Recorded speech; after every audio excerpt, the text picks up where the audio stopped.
wrestling truth resides.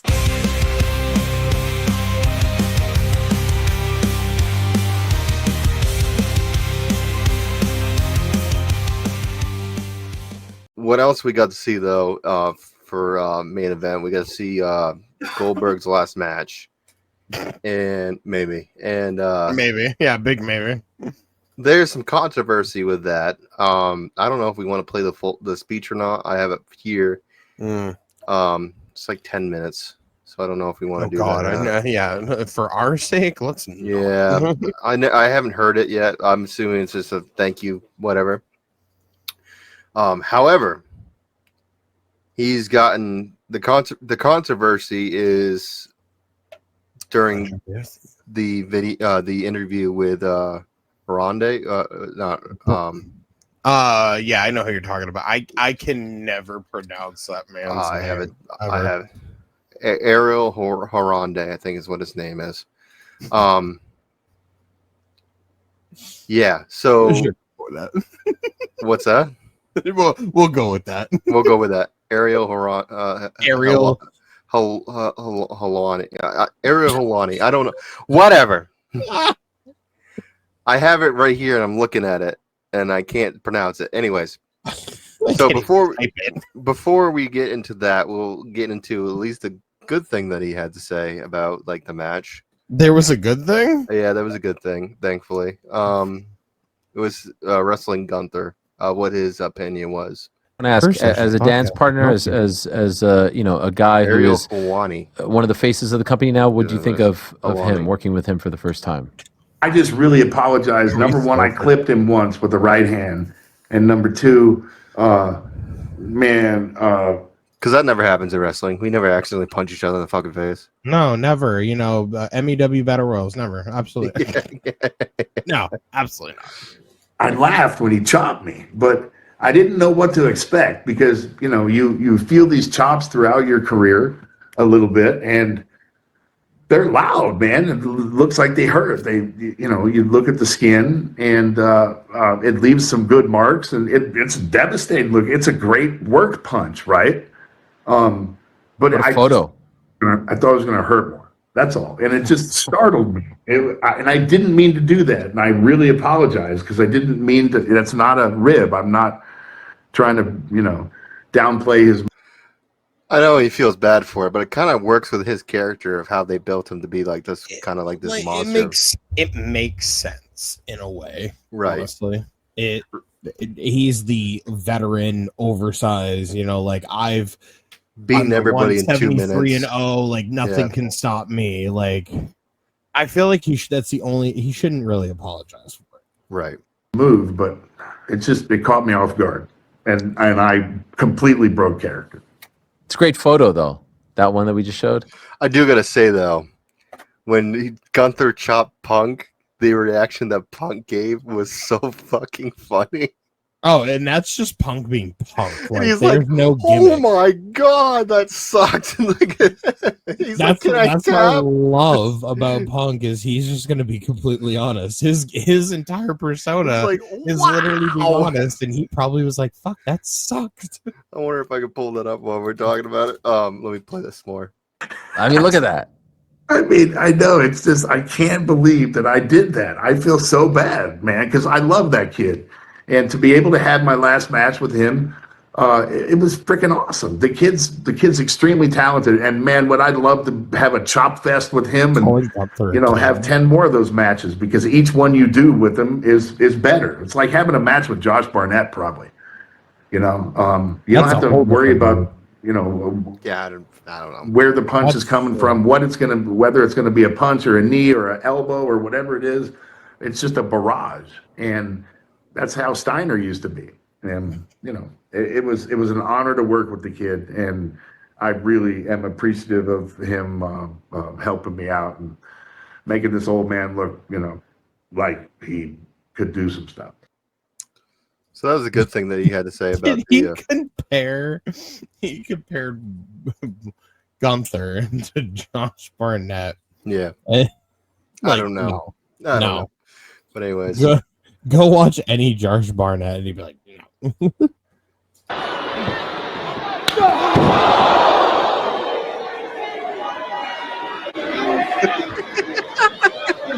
CM Punk's face. He's like, oh my god! Imagine if the ref saw that. Like, the match is over. The match is done. Ring the bell. He's like, fuck! You can see his face go, fuck! Oh, my favorite thing to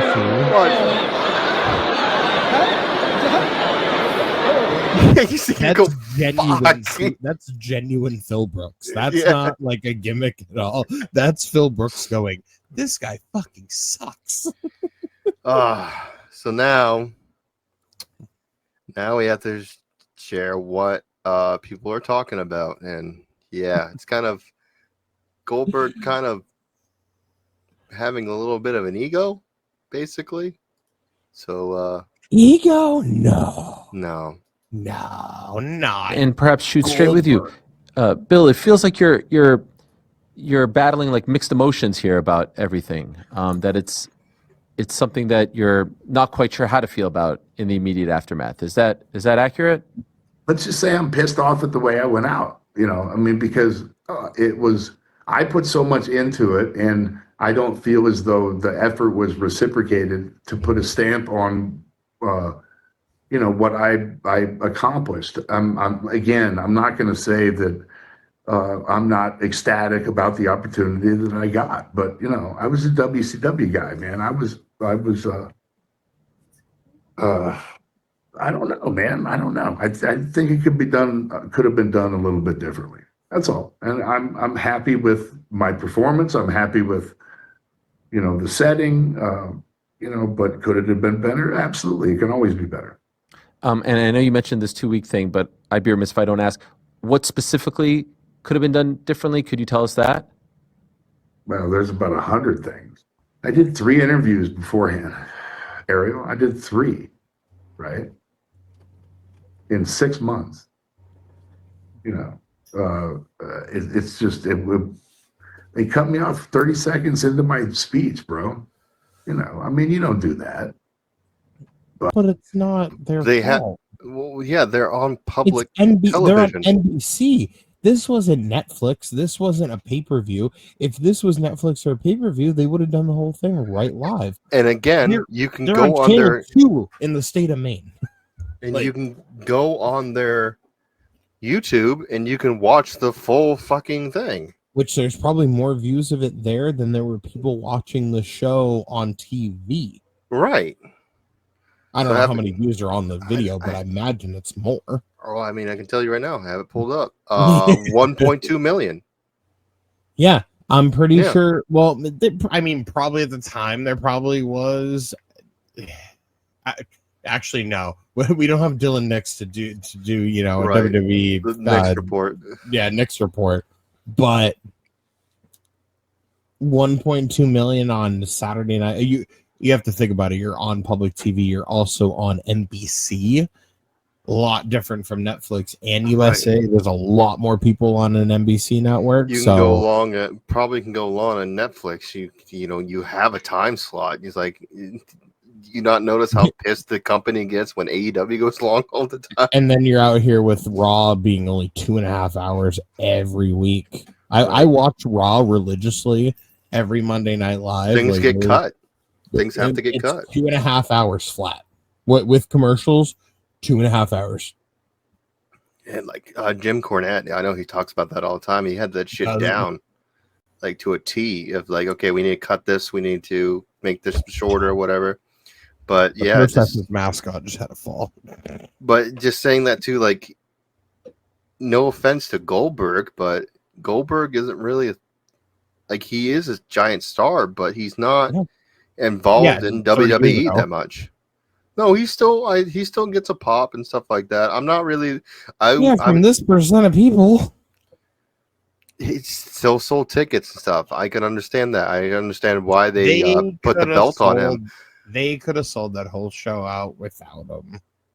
I understand that. But I've been a Goldberg hater since fucking early 2000s. I didn't like how they put the belt on him when he was a part-timer. I think that him putting the belt on him and Brock killed the WWE Championship until... Would you say the same for Roman Reigns now? No.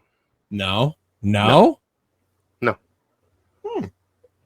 because Roman was on TV almost every single week, even though he wasn't defending it. Where everyone could only watch from home, like until recently. But COVID was more. I feel like with COVID, they kind of helped out a little bit with Drew. I think Drew actually COVID elevated him, but then the same thing with Roman, and not when it was empty crowd, but it was the fucking TVs. the wall of fans. Speaking of Chris Benoit, do you know how many people fucking did that? You know how many people did some really more fucked up shit? Yeah, I won't say it, but like there was. Let's just say Chris Benoit was like minor compared to what other shit was. There's a reason why people kept on getting in and out of those fucking shows. There's a reason why people were actually like literally blipping out live on camera, because you knew they were fucking. They knew what opportunity. I don't know how sitting in a meeting being like, yeah, nothing can go wrong with having people's faces on camera on screen. That have complete control of their computer and can put up any image that they want. Literally anything. Do you think that was their call or the network's call? I think it doesn't matter because it's live television and you can plan for it. Mm-hmm. That's all. So, and I know it is what it is. And, you know, the match might have gone long and this and that and whatever it is. But, you know, I just think that it could have been a little classier prepared than it was. And I'll just say, and that's a mild understatement. Yeah, man, come on, man. By the way, did they know that you were going to speak afterwards? Was that part of the plan? Oh yeah, 100%. Okay. But I never heard I was going to speak for like 28 seconds. Right. But it is what it is, man. It is what it is. I got the opportunity to speak for 28 seconds. How did you react when you went backstage and realized that it got cut off? Because I'm sure in the moment you think that this is airing across the world, right? I don't care. You know, I don't. It's not worth me. I don't care, but I'm it's bitching not about worth it. Me.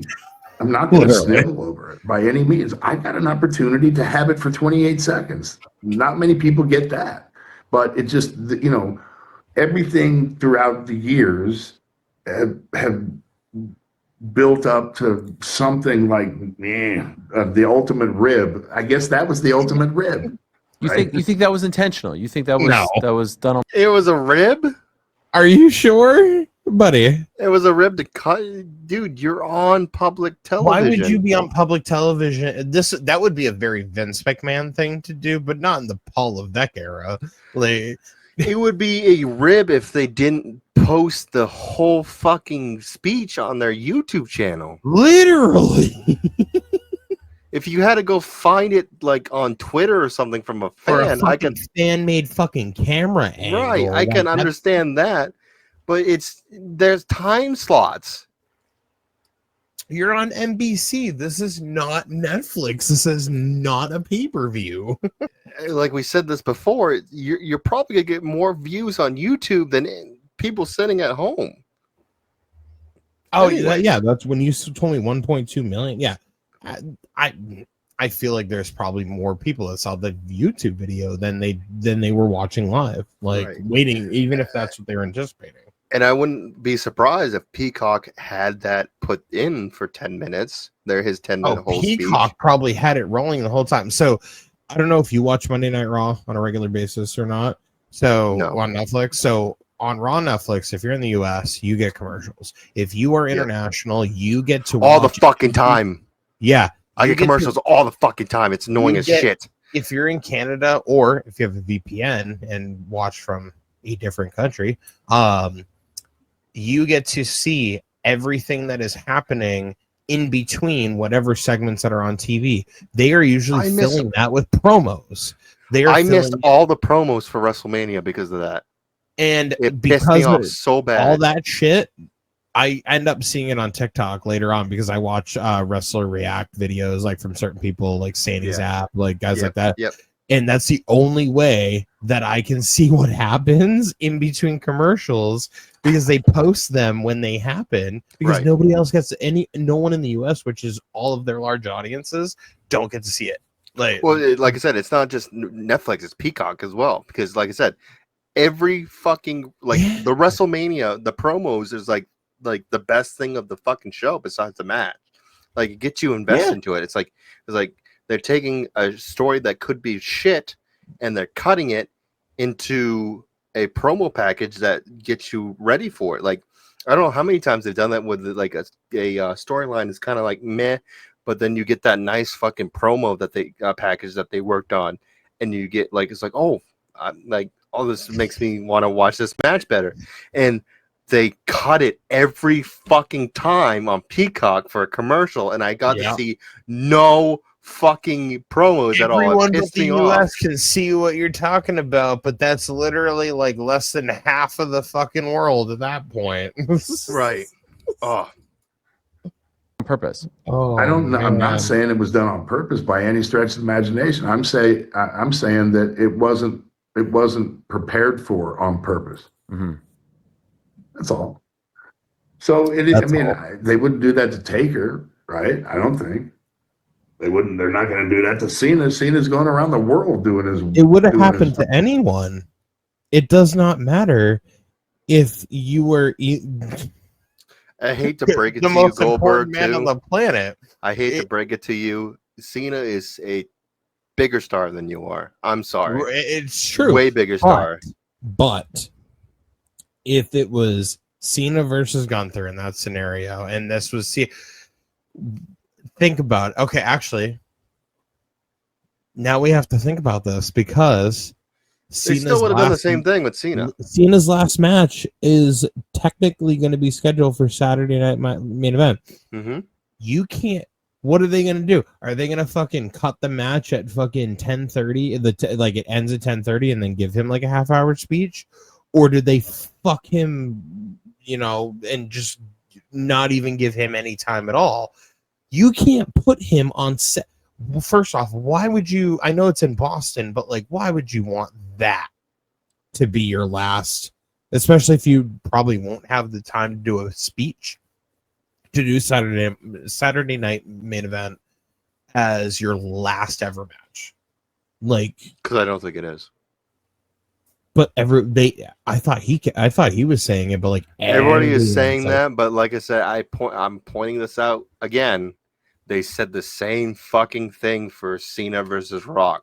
This is a once in a lifetime match you will see. This will never happen again. And they were already planning for WrestleMania, the next WrestleMania.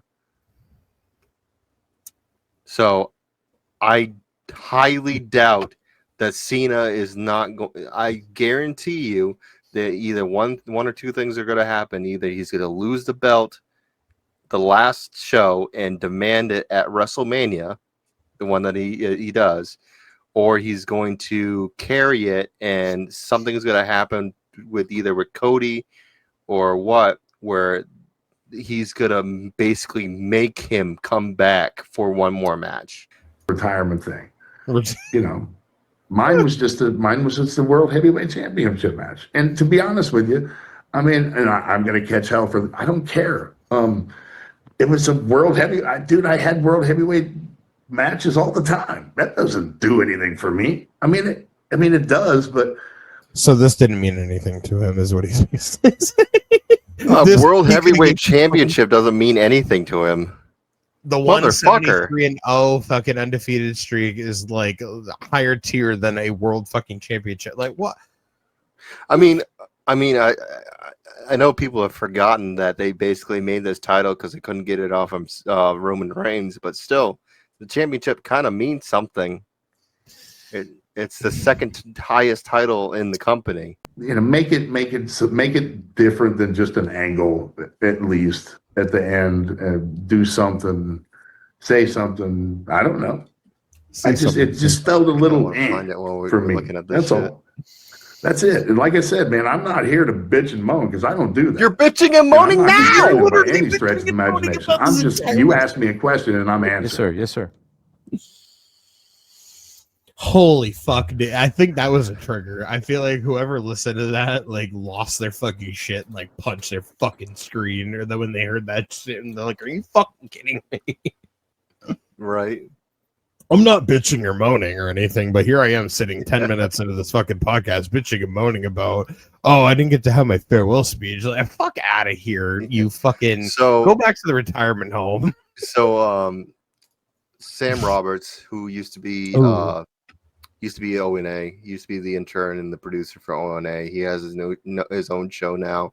Yeah. He used to ran it with Jim Norton. But now, like I said, doing solo, but he's always been into WWE. He has a 20-minute everywhere. Yeah, he has a 20-minute talk about that. I cut it down to 6, I think. Okay. Yeah, I'm like, but he explains it like kind of how everybody else feels. I saw a TikTok video of it. He went fucking off. He explains how everybody feels, and I 100% agree with his point right here.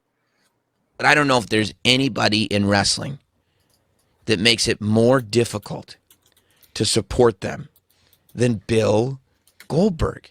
Like, try as I might, he just gets out there and does whatever he can to make sure that if you wanted to support him as a wrestling fan, not just as a Goldberg fan, but as a fan who loves the whole spectrum of professional wrestling, if you're that type of fan who loves it all and who has loved it all for years, Goldberg, it seems like he does everything in his power to make sure that you can't support him, no matter how much you want to.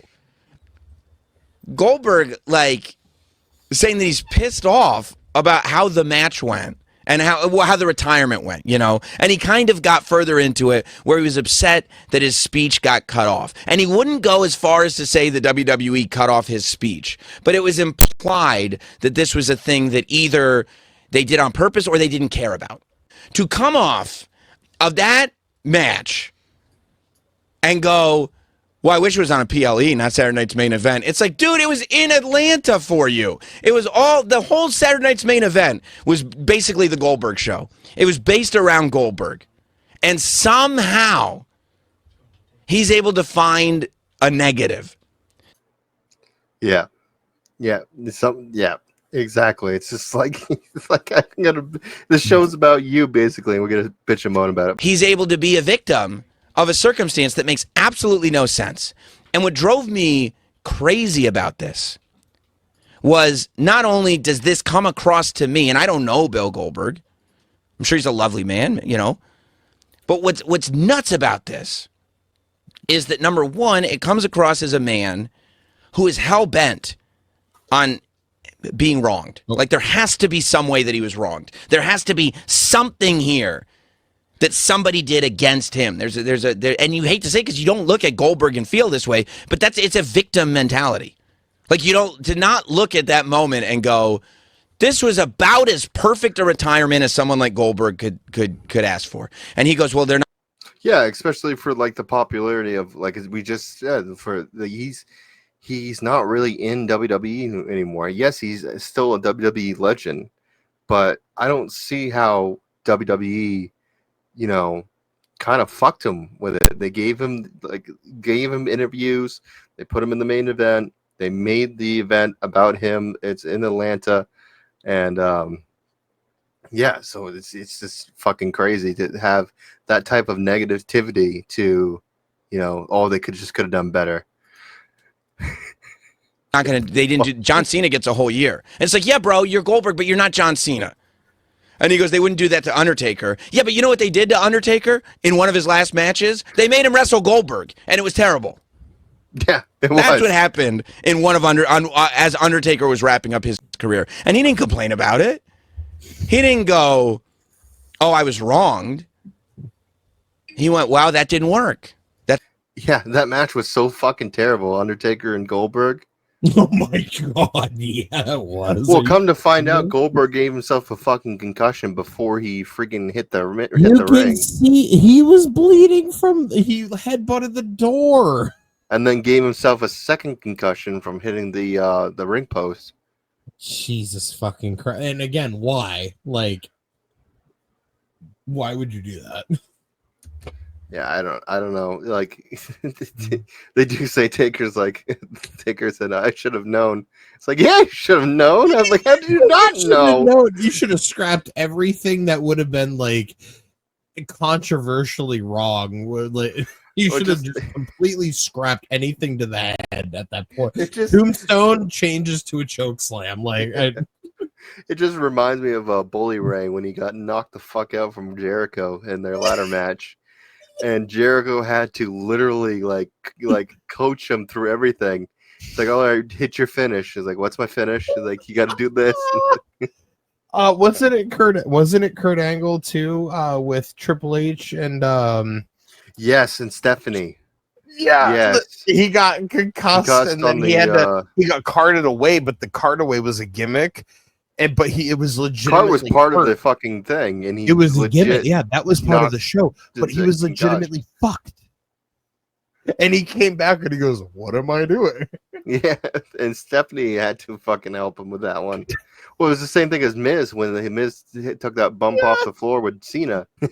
The thing that really, though, drove me crazy about this was Goldberg sitting there, and he's talking about everything that he did. And why didn't I get this? Why I didn't get back as much as I put in. I didn't get. All Goldberg got from wrestling was getting and getting and getting. Yeah. I mean, how many guys? Go back to the beginning of Goldberg. Go back to William Regal being in a ring with Goldberg and just allowing go back to Haku being in a ring with Goldberg. And the thing is, like, you see a lot of this posting on Instagram and TikTok. Those matches with Goldberg where actually Goldberg had to wrestle. Oh my God, they're bad. Oh, they're terrible. They're bad. They're really bad. Kidding me? Early 2000s Goldberg was a drizzling shits, bro. Yeah. Fucking, like, I see why they try to keep it, like, with just the spear and the fucking jackhammer. Because any offense that he did, oh my God, he was botching the shit out of people. He's legit fucking them up. The amount of times that I sat here in my living room and had complained about Goldberg being on TV during this Gunther segment, you could ask Hannah. Like, I was literally just sitting here being like, go fucking home. Go to the retirement home. We don't want to watch a ding, ding, ding, spear, jackhammer, 1, 2, 3 match. I don't want to fucking see it. We already saw that with Roman numerous fucking times. I don't want to see it with fucking Goldberg. A fucking 58. Oh, God, where is he? He's in the late 50s at this point. Early 60s. I don't know. There's no reason. This is the same thing with the fucking Sting scenario in WWE. Yep. They made Sting look like he was in his, like, beyond the years of age that he is now. But AEW actually made him look like he was almost in prime. Right. Like, that was, if anything, the only thing AEW did right was make Sting look strong. Yeah. AEW made Sting, or WWE made Sting look like shit. Goldberg will always look like shit. Getting in a ring with Goldberg and allowing Goldberg to smash them in mere minutes. All these people, if you look through Goldberg's history, all these people in this wrestling business gave to Goldberg so that Goldberg could be this star, because they knew that, look, he was going to be capable of being the star. He was going to draw the attention. He was the one that could get the eyeballs on. He was the one that could do all this, yes. But everybody, the whole business, bent over backwards to make sure that Goldberg was in the position that he could deliver on this level. And to get to this point in life and not look back on that and go, man, I had an incredible career. And I've got a list of about 400 people that I have to say thank you to. I have a list of all these people that made it possible. I have, it could be 1,000 people that made sure and that put me in this position. And there's no way that I'd be even close to the position that I'm in right now had it not been for all these people. And so now to come forward and, like, not really acknowledge much of that and go, I'm pissed off, is what he said, about the way his retirement went, when it literally, I watched that retirement going, it couldn't have gone better. And to go like, well, it could have been on a PLE. Well, how? I mean, there's this like disease of more. Well, what if it had been a little bit? Was it great? Yeah, then we're done then. We're done. It was great. Your son got to see you. Your wife got to see you. Your friends got to be there. You put on a hell of a performance that's going to do a lot. What's that?